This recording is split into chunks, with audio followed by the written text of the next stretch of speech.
മുസ്ലിങ്ങൾ get ready. മൂക്കിക്കുത്തിയ പെണ്ണെന്ന് പത്തോ പറയുന്നുണ്ട്. കേക്ക് വോട്ട് കിട്ടാൻ വേണ്ടിയിട്ട് കുറച്ച് മൂല്യന്മാര് വയലായിട്ട് ഇറങ്ങിയിട്ടുണ്ട്. അതിനൊന്നും പ്രശ്നമല്ല, 2 വോട്ടിന് വേണ്ടിയിട്ടല്ലേ.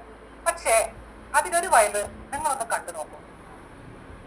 കാരണം ഇവരെല്ലാവരും മുസ്ലിം ലീഗിന്റെ തണലിൽ ജീവിക്കുന്നവരാണ്, ഒരു തരത്തിലല്ലെങ്കിൽ മറ്റൊരു തരത്തിൽ. സർവോപരി ഒരു കിതാബിനെതിരെ സംബന്ധിച്ച് ഇങ്ങനെ ഒരു ഇബാറത്ത് നമുക്ക് കാണാം. സുബ്ഹാനല്ലാഹ് ഇന്ന ജമീഅൽ സ്വാലിഹാത്തി അല്ലത്തി കുല്ലത്തി. ഇനിയിപ്പോ അറബി വരൂ. അല്ലത്തി കുല്ലത്തി. ഇലാ മുസ്ലിം ലീഗ്. മാഷാ അല്ലാഹ്, മാഷാ അല്ലാഹ്. വാഹ് വാഹ് വാഹ്. കഴിഞ്ഞ എവിടെ പോയേ? അത്രയില്ലോ. അത്രയില്ലോ. ഇനി വേറൊരു സാധനം ഉണ്ട്. ഓ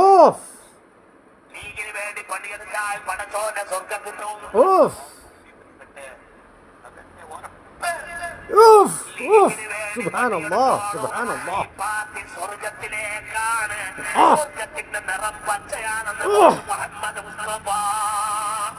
സുബ്ഹാനല്ലാഹ്. ലാസ്റ്റ് പറഞ്ഞതാണ് തെറ്റിച്ചേ. ആ റസൂൽ ഒരു പൂക്കുറ്റി നാട്ടിലുണ്ട്. സൗദിയിലുണ്ടായ റസൂലാണെങ്കിൽ പറഞ്ഞത് രാഷ്ട്രീയം പറഞ്ഞിട്ടുമില്ല. പള്ളി പച്ച കുബ്ബാക്കി കഴിഞ്ഞാൽ സ്വർഗം കാണും.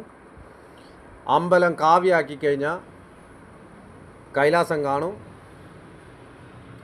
ചർച്ച് വെള്ള കളറാക്കി കഴിഞ്ഞാൽ ജെറുസലേം കാണും. പക്ഷേ ഇന്ത്യൻ സിറ്റീസിനൊരു അറബി പറയാം. യാ ഷേഖ്, യാ ഷേഖൂൻ, യാ ഷേഖൂൻ ഇസ്മ കലാമിൻ ഹിന്ദി അമാലാന ദം ഹിന്ദി. الله يخليك لا تكلم غلط كذي.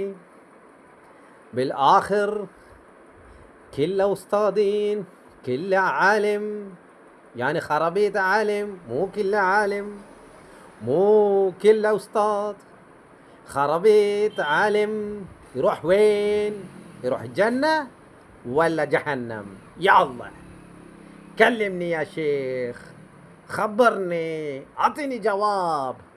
انت كله يروح جهنم ولا جنة؟ خرابيط قوادين، خبرني.